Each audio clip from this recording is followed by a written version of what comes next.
The Salem witch trials were a series of investigations and persecutions into those accused of witchcraft in Salem, Massachusetts.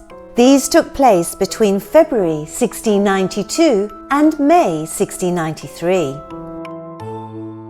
30 people were found guilty, 19 of whom were executed by hanging, 14 women and 5 men. Another man, Giles Corey, died under torture after refusing to enter a plea, and at least 5 people died in jail. The hysteria began when a group of young girls in Salem Village claimed to be possessed by the devil and accused several local women of witchcraft.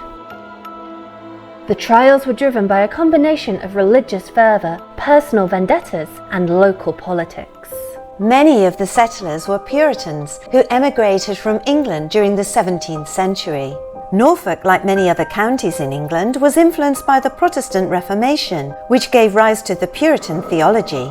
The Salem witch trials were fueled by puritanical fear of the devil and witchcraft. Puritans held the belief that men and women were equal in the eyes of God, but not in the eyes of the devil. Women's souls were seen as unprotected in their so-called weak and vulnerable bodies. Norfolk, like the rest of England, was itself subject to many witch hunts during the 16th and 17th centuries. These included visits by the infamous witchfinder general Matthew Hopkins. The persecution of witches in England likely informed the beliefs and legal frameworks of the settlers who later conducted witch trials in America. Thomas Oliver and Mary Lehman were married at St Andrew's Church in Norwich on the 29th of January 1626.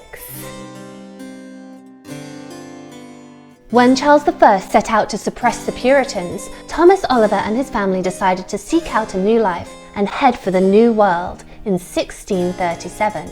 They, like other Puritan families, were seeking to escape religious oppression. The family, which at the time consisted of 3 children, Mary, who died aged 8, John and Thomas, headed out for Massachusetts Bay. They settled originally in Salem and lived there for a year before things started to go bad. Thomas's wife, Mary, was outspoken about her religious beliefs, and when they landed in the New World, this did not cease.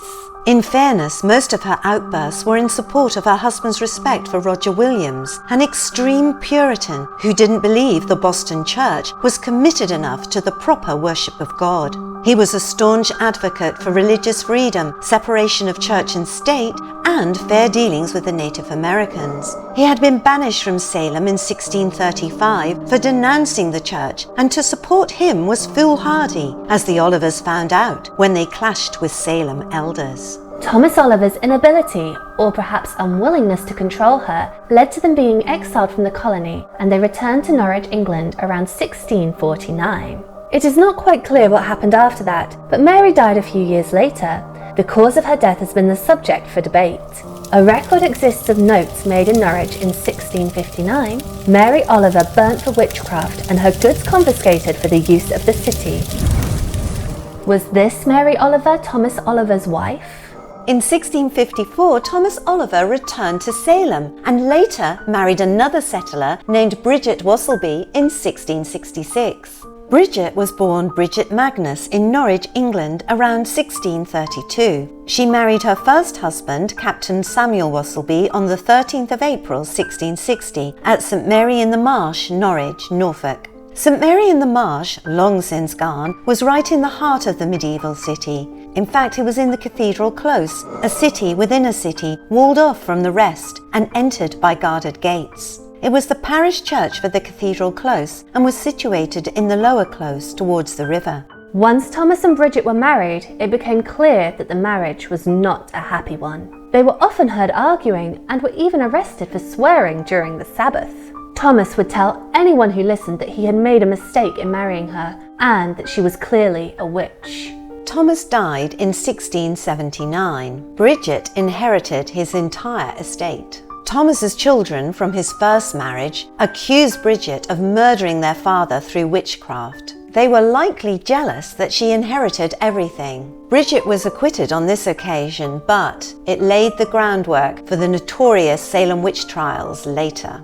In 1692, Bridget, who had then remarried and was named Bridget Bishop, was once again accused of witchcraft, this time by 5 girls after a theft in the town. She was accused of bewitching 5 young women: Abigail Williams, Ann Putnam Jr., Mercy Lewis, Mary Walcott, and Elizabeth Hubbard. Bridget didn't stand a chance. She had been previously charged and also had the so-called witch's mark on her body. When her accusers confronted her in a room, a number of the afflicted girls howled that Bridget was causing them pain. This became the first of the famous Salem witch trials. Upham's history of the Salem witch trials makes clear that Bridget's first marriage to Thomas Oliver was a determining factor in her witchcraft prosecution.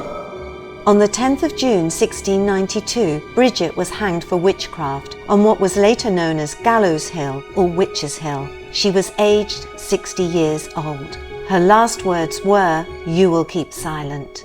Her name is etched onto a rough stone slab in Salem. To reach it, you must step on or over her declarations of innocence, carved into stone for all time. She was exonerated on the 31st of October 2001. Great Yarmouth in Norfolk, England was home to William and Joanna Town, who got caught up in those famous Salem witch trials of 1692. William Town and Joanna Blessing were married at the Church of St Nicholas in Great Yarmouth on March 25, 1620. They left Great Yarmouth in 1637, settling in Salem, Massachusetts in 1640. Accused of witchcraft, 2 of their daughters, Rebecca Nurse and Mary Esley, were both executed. Another daughter, Sarah Cloyce, was arrested on suspicion of witchcraft, but later released. She pressed charges for her unlawful arrest and the killing of her sisters, and received 3 gold sovereigns for each of them. In 1985, the television miniseries 3 Sovereigns for Sarah chronicled this event. Sarah was portrayed by the English actor Vanessa Redgrave.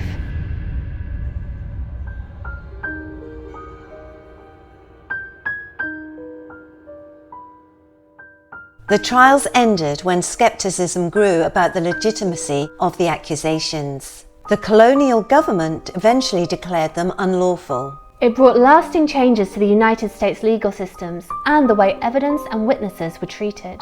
The Salem Village hangings were the last executions of accused witches in the United States.